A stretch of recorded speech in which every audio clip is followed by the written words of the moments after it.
Hello and thank you for watching another SSD test for the PS5 here on NAS Compares. Much like the other videos that we've done so far, these were tested during the beta phase of the software, and although everyone now can take advantage of M.2 SSDs on the PS5, it's worth highlighting that this recording was made during the beta phase of events. So there may be slight things in there that I refer to that aren't applicable now. All of the SSDs during the beta and the full SSD release work exactly the same. There's no difference in performance, but I did think it was important to highlight this fact before you start today's video. So let's start and run that intro.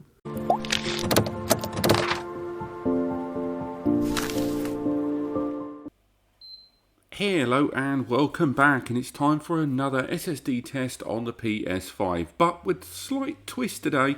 We are looking at a slightly off-kilter SSD than we normally would. We are looking at the Silicon Power US70 SSD. Now, for those that aren't aware, the Silicon Power S70, this SSD is PCIe Gen 4 SSD, but much like my testing a little while ago featuring the Firecuda 520, you will know that this SSD is underneath the recommended benchmark from Sony on PS5 upgrades. Indeed, if I move some stuff around here on screen and flick over to the web browser, you'll see here, if we look at that SSD, that if we have a look at the specifications there, this PCIe Gen 4 SSD has a reported benchmark there of read at 5,000 megabytes per second and write at 4,400.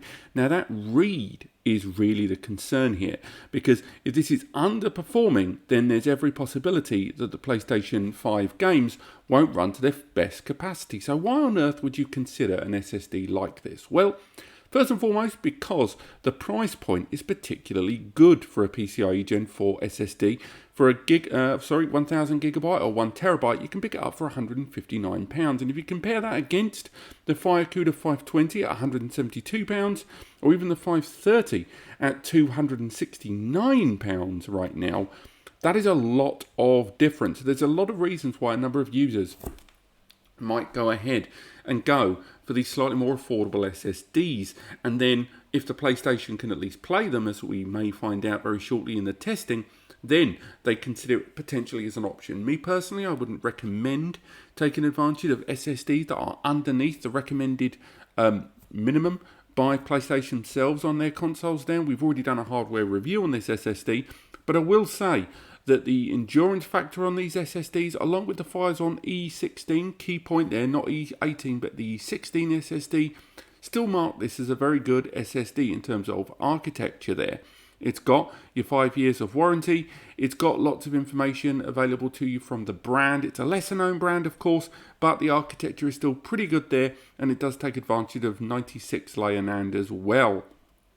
And it is NVMe 1.3, which I know isn't the same as, of course, the NVMe 1.4 revisions that a lot of SSDs are using at the moment, but it's still taking advantage of PCIe Gen 4x4. It's got a pretty good Phison controller on board there, and it's still got a lot going for it. But of course, what we've come for today is to see how well it runs in the PS5. So the first thing we want to do is find out the benchmark given by the PlayStation itself. So let's format the M.2 SSD and see what the PlayStation has to say about this under SSD performance drive. Now, the PlayStation has reported the sequential read there at 5,622, which is a noticeable degree higher than the reported maximum from Silicon Power themselves. Whether that's the PlayStation's own compression being taken into account, we're not sure. But nonetheless, it does look like it's prepared to let us continue with our testing of the games and the loading on this SSD versus the internal PlayStation SSD, something we've done several times. So let's make our way into the main interface here of the PlayStation, running the software beta 2.0 as we try out this more affordable SSD here on our games. Now again, we're using the same games we've been using recently: Demon's Souls, Resident Evil Village, Ratchet and Clank Rift Apart, Doom, and Grand Theft Auto. All of these games are going to be tested today. If we make our way into the settings menu there and scroll on down, go into the storage settings, going to the M2, and we can see there that this is a 2 TB SSD there available on screen with space for the games there. So the next thing we need to do is move some of those games over. So what we're going to do now is head into these games, go to Moving Games and Apps, and although a number of the games we're going to play today are disk-based, all of the data from the disks has already been ripped onto the system. The disks are merely being used for authentication of these games on this system. So again, we're moving over Grand Theft Auto 5, we're moving over Demon's Souls, Resident Evil, Ratchet & Clank, and Doom. It's the PlayStation 5 upgrade version of Doom, but it is, of course, the PlayStation 4 version of GTA 5, but it is a game with notoriously long loading screens, so it'll be interesting to see how that compares against the internal SSD of this console. But for now, let's move this data over. Now, as this moves the data over, it is worth remembering that the process that's happening in the background now is the internal PlayStation SSD is being read from. The data is being obtained from that internal storage, and it is being written to the SSD. So this SSD has a reported benchmark there in the 4000s in terms of write. However, as we've noticed in numerous tests in the past, when we have transferred data and moved data from the internal storage to the M2 there is definitely some kind of bottleneck in the middle of the system there. With the read already being fantastically high on the internal SSD of the PlayStation, we can only assume that there's an element of encryption, compression, authentication, or certified block transition happening on the inside of this migration of data from the internal SSD and onto the Silicon Power SSD there. And this is causing it to be quite slow. As you can see there on screen, we are moving over around 300 gigabytes of data. Given the performance threshold of these SSDs, this should be a great deal faster. And all this does is further highlight that the transition of data here does have a bottleneck because of checks by the system in the middle. But for now, let's fast forward to the completion of this data being moved over. Okay, so now that's done, let's move on to the testing part of the video there. The first game is going to be Demon's Souls. We're going to run 3 tests here.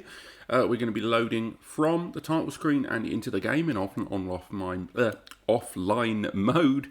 And then from there, we're going to be loading up a couple of distinct levels from the central hub world. Now, in the background, you can hear a humming there. This game is running from a disk, so it has to spin up the disk to verify it's there, and then you'll no longer hear the disc later on in the video. Let's go into the game here. We're going to head into the title screen, and again we are loading this offline, and we're going to count this down from here, and then on screen you guys are going to see this compared against the internal SSD loading this game. This is a game that really does take advantage of the super fast performance of the PS5, so it's going to be interesting to see if there's any delay. But for now, let's go ahead and load this game. 3, 2, 1. So pretty quick there by the feel of it. This game generally takes around 2 to 2.5 seconds to load in typically. And so we can see we are in the game now. Nice and quick. Sorry about the pixelation there on screen. This capture recording software is slightly out of whack with what you're seeing there on screen. This is outputting 4K at 60 frames and it's recording at 30 frames, I believe. So that will create a distinction there in between the two of them. But for now, let's make our way into the next loading segment. This is going to be loading up the first level. I say the first level, this is our first test. This is the Smithing Ground on the second archstone. And we're going to go ahead and load it now. 3, 2, 1.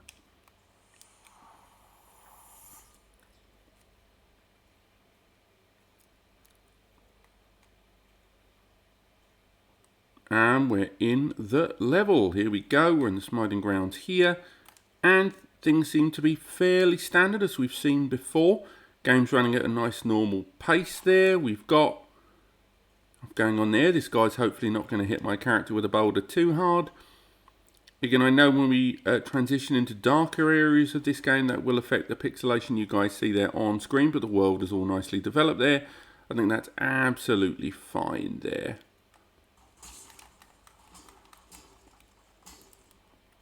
I think for now what we can do is start making our way back towards the archstone so we can go back to the Nexus And then from there, we will try out another transition. And again, still working fine. Generally with Demon's Souls, when we've tested this game on numerous SSDs, the difference has been very, very minimal there in terms of load time. It was barely frames, actual frames between loading times in our original big versus comparison a little while ago. But for now, we're back at the Nexus, and for here, we're going to load the first world of the game, the Gates of Boletaria, and we're going to load that up and see how long it takes. 3, 2, 1.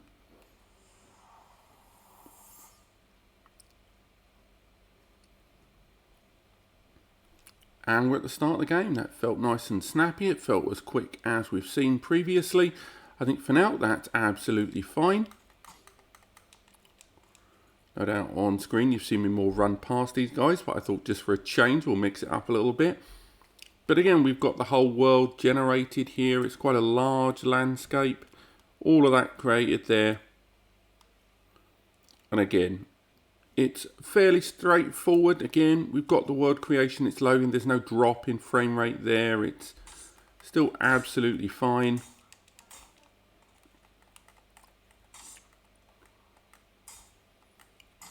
But for now, let's come out of this game and make our way into our next test game.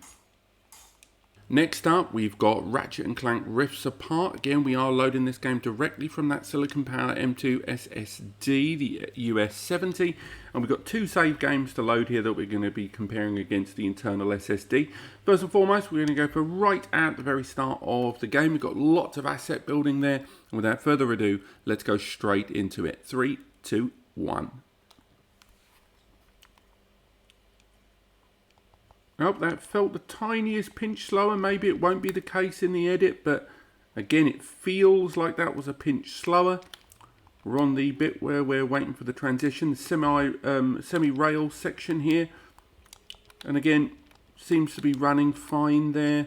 No difference there. We've still got all the graphical assets. We haven't got any drops in frame rate, no hidden loading, no assets that are pixelated while they're going into their lower versions as we move through the game and they cycle between low res poly and high res. But for now, it seems absolutely fine as we carry on into it, and we'll make our way into that section just in a short while. But for now, we're seeing no problems. Everything's running nice and fine, nice and quick.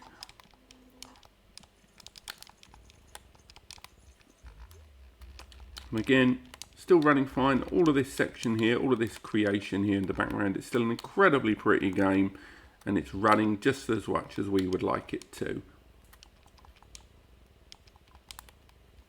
But again, we can carry on, and it still seems to be running fine, no slowdown. We'll get into the area with the cutscene just as we enter here, and then we'll move into our other save game, which is a large on-rails area where we do take advantage of a lot of graphical manipulation there of the internal PlayStation SSD.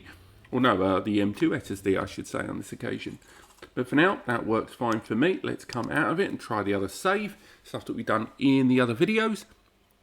Let's make our way in, and again, we're loading back into the dark screen, and for now, we're going to test out that large transitional area for our next save. Let's go ahead. 3, 2, 1. Here we go, we're making our way into the game now. Now once again, we have a lot of control here. We can look through the assets as we go.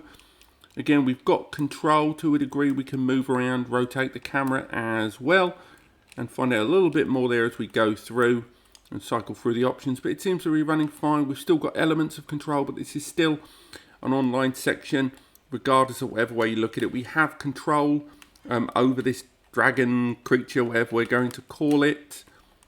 Make our way along, move around, and then from here we go into another section. We have an element of control. Still lots of assets being generated there. This was actually originally demoed quite early doors when the PlayStation was first revealed, the way the PlayStation was able to generate these assets quickly. But as we end this now, going into a cutscene there, and then from here we're going to call it a day on Ratchet & Clank. So for me, that's still loaded absolutely fine, no slowdown, no drops in frame rate, no low res polys, absolutely fine there for me, and we can make our way into the next game. Next up, we've got Resident Evil Village. We've got 2 save spots to load from here, and it's the same ones we've been using previously. We are looking at the game loading from 2 different save games, one in the castle in the first quarter of the game, and one in the, I believe, Bastille type area in the last quarter of the game. So if we go into the save game there, we find the first one, Escape the Castle. And again, we're going to load this up, compare it against the internal SSD. Now, 3, 2, 1. Nice and quick. Still felt a little slower, I've got to say. I am noticing, not a lot, we are talking very, very small differences here. When comparing, oh, I got hit pretty bad there, in the dark segment there. But I'm noticing like very small differences in slight response time, maybe it's all in my head, who knows, but it feels like that's slightly different. Obviously what you see here on screen when they're side by side in comparison, I can't see that, so it's worth highlighting. I'm not going to be able to see those things as they happen, but for now it looks like my character died. Let's move on to that other save game there. So this one, as I say, is later in the game. And in this save game, we go ahead and we're making our way through, I believe, the courtyard. I can't remember what it's called. Let's find it. It is the Stronghold. And from here, we're going to do a run from the Stronghold portion of the game all the way back to one of the earliest areas of the village. So let's get those lined up. 3, 2, 1. Nice and quick there, and now we do the run. We run through the game, all the way through, letting the game have to speedily create the assets as we run through the majority of this game. It is quite a semi-linear controlled game, so what happens is generally between scenes is a lot of the assets in each area is being generated as you move into different blocks. So taking care, look at the top left of the screen occasionally as we run, and you will see the loading icon appear. The key thing is to know that while we're doing this, that the game isn't going to present a hidden loading screen. By that I mean that you will be frozen on the spot while the game is forced to pull some of those assets for the next area. That is one of the earliest tells that an SSD is not going to cut it. And as we run through the game and it's doing it there, we go into more and more areas. We'll see a little bit more of that activity. There may be the odd auto save as well, but we're not seeing any problems whatsoever here as we make our way through all the way from area to area within the game. And again, no slowdown, no drop in frames, absolutely fine. We're seeing the icon at the top as we expect, but still no problems there all the way through, and we've made our way to the owner of the shop. And I think that's good enough test for Resident Evil for now. No slowdown, ran through the map, absolutely fine by me. So we're going to make our way into the next game. And our second to last game, Doom Eternal, a game that has a PS5 upgrade and all the data is living on the M.2 SSD, that Silicon Power US70. So we load into the game from here, and again we are loading, it's a single save game for this one, and we're making our way directly into one of the early phases of the game, a very big open world enemy heavy environment. And we're going to make sure that the loading time of this NVMe M.2 PCIe Gen 4 SSD is the same as the internal SSD. Remember, all the way through this testing, this isn't about trying to be faster. It's lovely when it is faster than the internal SSD, but that's not the main objective here. The main objective here is to make sure the SSD does not conform as a bottleneck. We don't know what's going to happen in the future, and remember, this is an SSD that is less than the recommended 5,500 megabytes per second reported by PlayStation, even though the PlayStation itself rated this drive at 5,600, something I find very unusual. But for now, let's load this save and compare the load time between the M.2 SSD version of the Doom data and that of the internal SSD. 3, 2, 1. Making our way in.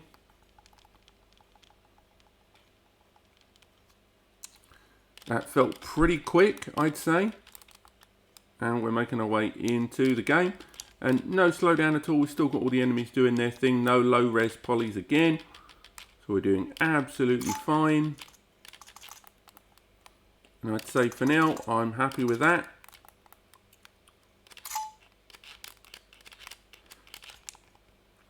And yep, I'm quite happy with that. We'll make our way in, keep moving forward. But for now, totally happy with that. I think at this rate, my character may die, but the facts allow us to carry on doing this and have some idea of what we're doing. But for now, yep, I think that's fine, and I think it's time for us to move on to our final game there, which is going to be loading GTA 5 single player campaign. And again, it is worth remembering that this is a PS4 game, but this is a PS4 game on that super fast SSD with the hardware inside for the PlayStation. So the main key here is, will it load the game quicker than the internal SSD? We've done tests before, and the WD Black SN850 was able to load the game a full second quicker than the PlayStation, but it is still a very slow loading, as we've seen before. But let's load the game. 3, 2, 1. And again, this is the single player component, so none of the online access is going to slow things down. For those that aren't aware, and I'll be honest, let's face it, all of you have played Grand Theft Auto 5. You all have. But with Grand Theft Auto 5, it has all of these publisher splash screens, say all of them, it's 2 or 3 different Rockstar ones and lots of TNC there. So it's an incredibly slow loading time. And even though that smart chap managed to slice a lot of the loading times in some mods and then submitted that to Rockstar themselves, who indeed paid him for his trouble, I've not really seen much of that be translated over to the console release of GTA 5 as this game loads. But again, you are seeing it on screen being compared in performance, load up time into the single player versus the internal PlayStation SSD. So I'll be interested afterwards to see how that looks in the edit. But that felt pretty quick. It did feel pretty quick indeed to see this game load up there. Again, no texture problems there, no kind of freeze screens, no drop in FPS. So again, pretty good stuff there. What I want to see, absolutely fine there. So for now, let's kind of rush through the game a little bit, see if we can go ahead and give the game a little bit of push in there in order to get it to generate some stuff. I'm trying to do 2 or 3 things at once here, hence my terrible job I'm doing of driving in the game. But for now, let's go ahead and keep moving forward and see if there's any problems. I don't see any. There's no pop-up there in the distance of assets. I think this is absolutely fine. So for now, let's move into the final test here, as I've somehow driven into this poor person's house. The last test, and it's not really a test, it's merely a demonstration more so than anything. We're going to move the data back onto the PlayStation there, largely just to kind of illustrate that point I mentioned earlier on about the data being moved around and how the system presents a bottleneck, but also just to demonstrate a point about the PlayStation's own internal SSD, which is a high-performance SSD. We can't doubt that. It's an incredibly fast drive. But even when we move all this data back to the internal PlayStation, we can see that it's still going to be very slow. Now, right now, the action that's being performed here on screen is read activity from the M.2 SSD and write activity onto the internal PlayStation SSD.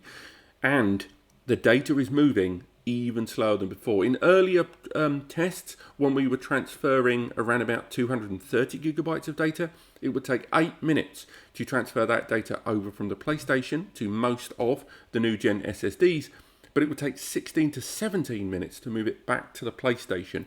Clearly, there is some kind of bottleneck there in the middle being caused, again, by compression, by encryption, by certification, or some kind of block level checks on all data for anti-piracy or more. But this has been my test of the Silicon Power US70 SSD. It is a PCIe4 SSD, and despite the brand themselves claiming the reported read and write is under that of the recommended PlayStation threshold, the PlayStation itself reported 5,600 megabytes per second there, sequential read. It is a beta, so you have to take that with a pinch of salt, but it's definitely something worth bearing in mind. Would I recommend this SSD? I'm not sure. That's the truth. I think at the moment, when we're going through the PlayStation Beta at the time of recording, Sony has clearly drawn a line in the sand about what they consider the minimum benchmark for these SSDs at 5,500 megabytes per second. And even though the PlayStation has said it's 5,600, I am willing to query that. I am doing a full review of this SSD where we did benchmarks in AS SSD, Crystal Disk Benchmark, Blackmagic and more. So I'm going to see what the full performance of this SSD is. But with all that in mind, this does present right now in the beta as an affordable alternative to some of the big brand SSDs out there. I simply query whether it will be suitable a year or two down the line, or when the beta is ended and the full release of this software update for M.2 SSD storage is available, whether these SSDs, such as these sub 550 SSDs, will be automatically barred, but we'll have to wait and see. Thank you so much for watching. I hope you've enjoyed this video. If you have, click like. If you want to learn more or check out some of the other SSDs that get presented here on the channel, click subscribe. Take advantage of the free advice section over on NAS Compares. Completely free. It's manned by two people, me and Eddie the Web Guy. We answer all of your data storage inquiries, queries, network storage and more. And otherwise, I will see you next time.